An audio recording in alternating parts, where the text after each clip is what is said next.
Good afternoon, ladies, gentlemen, and non-binary peoples. This is Bronson's By Any Means Necessary Fantasy Football Talk for Tuesday, October 25th. Let's update you on my life.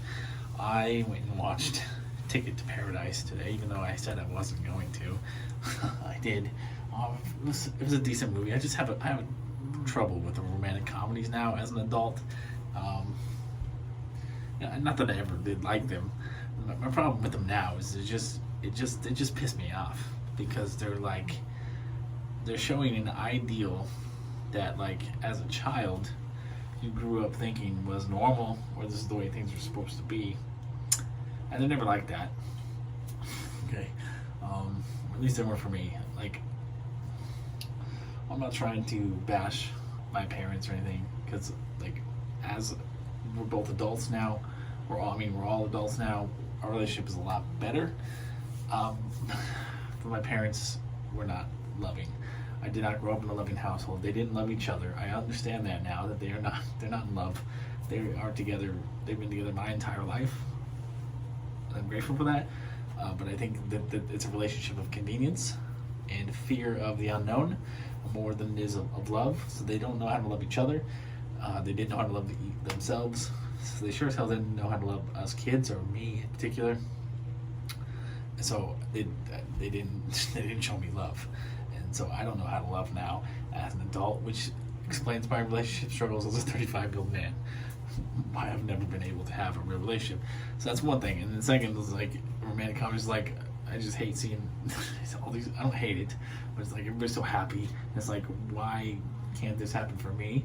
And it's like, there's always these big extravagant weddings. It's like you it makes you think that these weddings are normal, but I'm 35 years old. I can count on one hand the number of weddings I've been to as an adult. It's like nobody gets married. Either nobody gets married anymore, or people just got married before I met them, or I don't know what the situation is, but it's really weird, the amount of weddings that I've ever been to.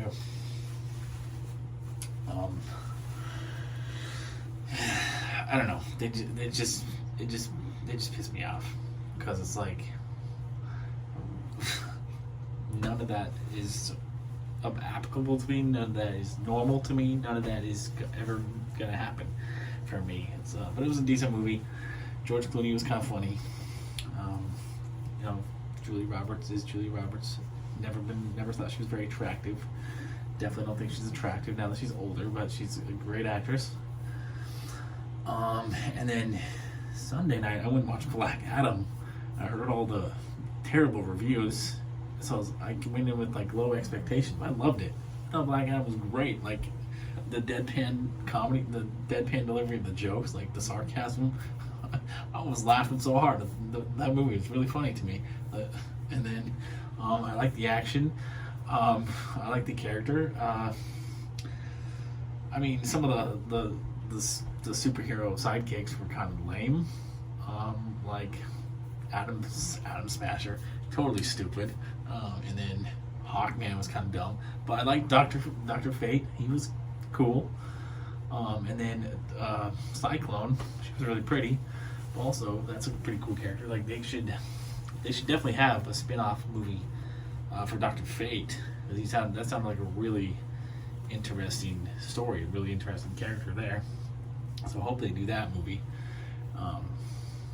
Doesn't necessarily need to star Pierce Brosnan. He's a little old to do, like, a origin movie for him, but I liked it. I thought the kind of a dumb. The only complaint I have about it really is, like, the storyline, like the main overall story, like the whole champion of good versus the champion of the demon champion, blah blah blah, was kind of stupid. And then the whole, like, making this fake ass city in this fake ass country, like, why can't you just use Egypt or something? Like, make it real there. That part was kind of dumb, but overall I was really impressed with it. I didn't think it was that bad of a movie. I thought The Rock did a good job. I can't wait to see how DC incorporates him into their, I guess they don't really have a universe, but into their, web them into whatever they're going to do, because it seems like there's going to be a Superman, Black Adam kind of thing. They're kind of the same character, in my opinion. They're kind of the same, like, you know, neither has a real personality. They're just really super strong. But I found Black Adam to be a lot more entertaining than Superman, because the jokes were funny. I was laughing so hard. So yeah, Black Adam was good. I'm ready to go. Going to Minnesota this weekend for the football game. Just purchased my ticket 20 minutes ago. I got a pretty good. See, the perks of waiting this long is you find tickets from people who originally bought them and then decided they weren't going to go, and they're selling them for kind of cheap, and you get good seats. So I got 200 level seats for $100, or one 200 level seat for $100. So it's cheaper than a lot of the 300 level seats we're going for. A lot of the nosebleeds. So I'm in the 200 level. I'm in the kind of the end zone area, in the on the home team side. So like I had two options. There was one over on the visitor side that was kind of like not really end zone, kind of like, I think it was kind of by the tunnel maybe, or I had one on the end zone by the video board. A little bit, it was $20 more expensive for this one, but the seats are closer to the field than the ones on the other side were, and they were on the home side, so I took that one. So I'll be going there. Friday night. I'll be there all day Saturday. Be there all day Sunday, obviously, because that's the game. And then I'm coming home Monday morning. So it's going to be a weekend in Minneapolis, one of my favorite cities. Minneapolis, beautiful city. So far, I put it probably top 5 of cities I've visited on my trips. Definitely, I'm gonna have Anchorage, Minneapolis, Savannah, Georgia, San Juan, Puerto Rico, and Tucson, Arizona. Probably, yeah, those are my top 5. So, I mean, and then of course I love Seattle. Seattle's a great city. Flagstaff, Arizona's a great city. I could come up with a list of best and worst cities I've visited for sure. Washington D.C. would be at the very bottom. I'll do a travel summary video again, like I did last year. This year at the end of the year, when my traveling for the year is done, which I'm kind of winding down. I'm probably going to take November off, I think, because I'm stressing out too much about money right now, because I'm kind of stretching myself thin with all these trips and then stuff like that. So I think I'm going to take November off, give myself a month to kind of recover, and then I've already pretty much know where I'm going in December, and maybe I'll make 2 small trips in December. Not sure yet, but I've got one pretty much figured out. Just gotta buy the tickets. I've already got the outline of when I'm going. So I've already found the tickets I want to buy. I've already got them saved. It'd be $150 round trip right now if I bought them right now, which I don't really have the money to do that right now. I'll probably do that in a couple of weeks, but it's still gonna be far enough out at that point that it's not gonna be that expensive if I buy them, you know, early next month. So I'm not super worried about it. I just need to get this trip out of the way first. So I'm not going to be doing a whole lot of more traveling this year. So yeah, I'll do a summary video probably around Christmas time, around New Year. Talk about favorite places I went, worst, least favorite places I went, kind of like I did last year.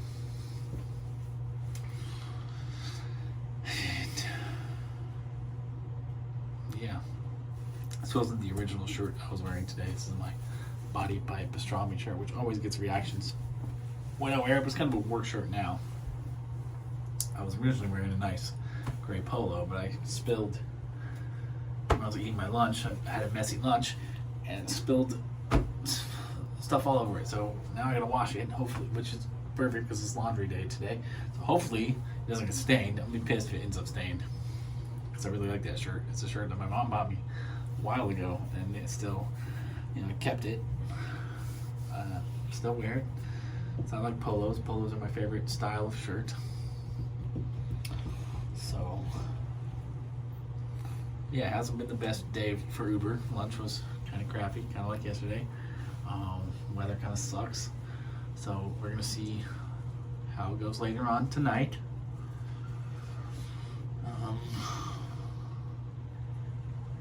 Yeah, all right, we're 10 minutes in. Let's get to this will be the waiver wire video. I tried really hard. I searched long and hard to find the 15th name so I could have a nice round number for this video, but I couldn't, unfortunately, really bring myself to add a 15th person just for the sake of adding 15th person.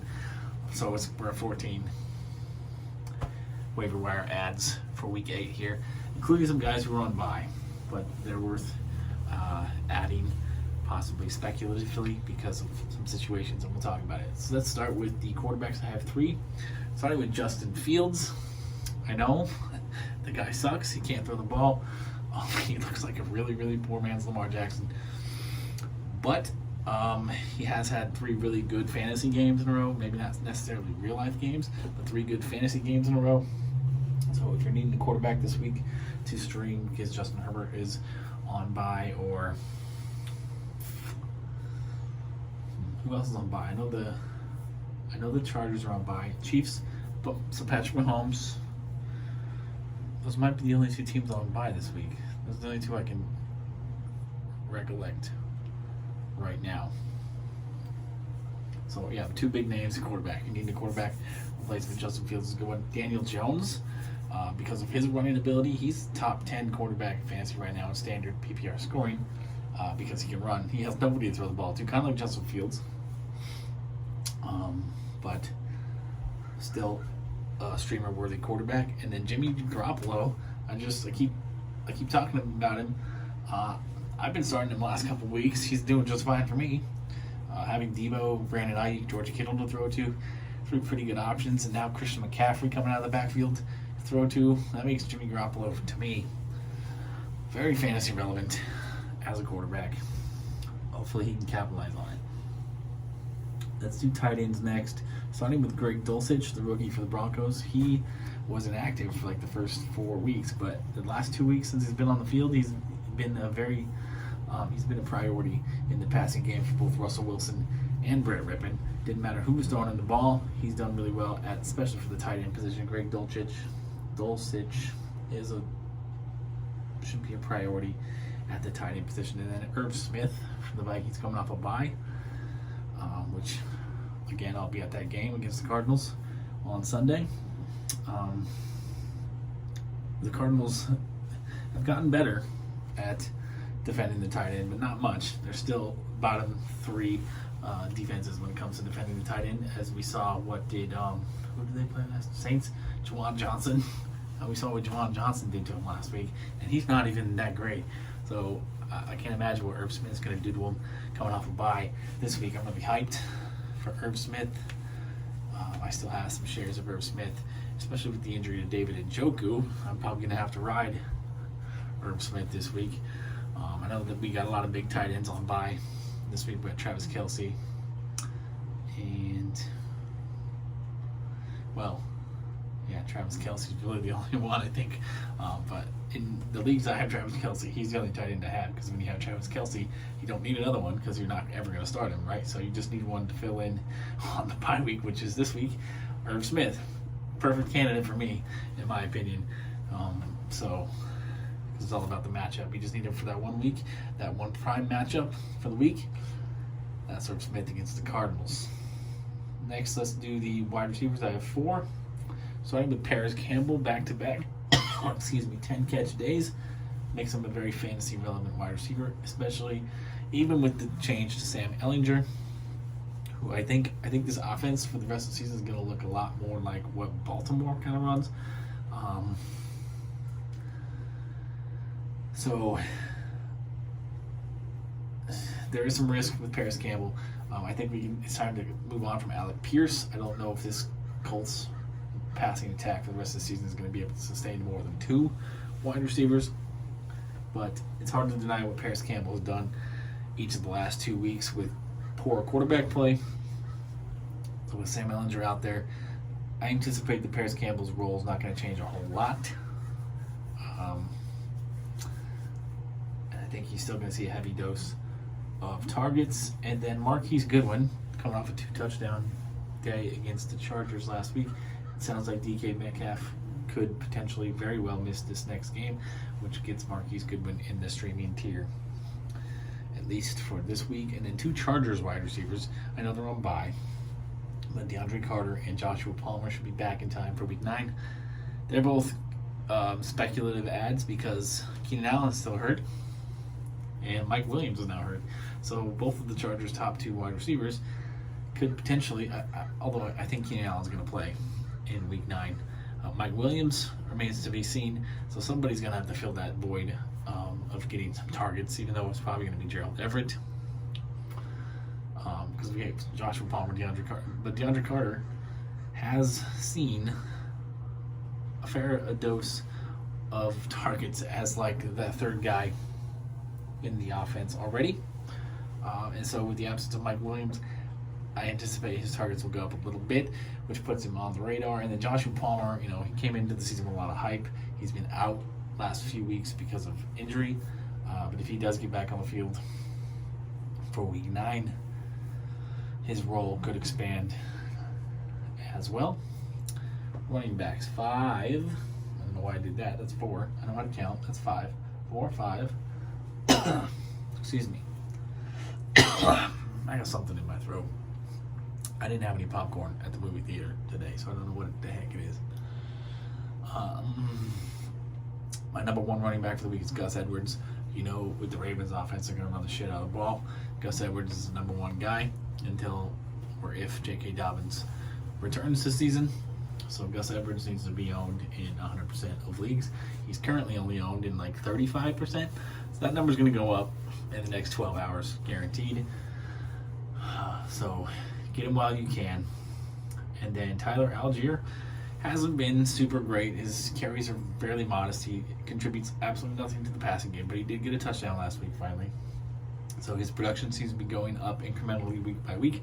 He's still worth having at the running back position. And then both Carolina running backs, Dante Foreman looks like the must-own guy, and then Chuba Hubbard is still going to have a role. I think they're both still going to be pretty relevant guys. Dante Foreman looks to be on the low end of the running back 2 spectrum. Chuba Hubbard, probably more of a flex play, if that.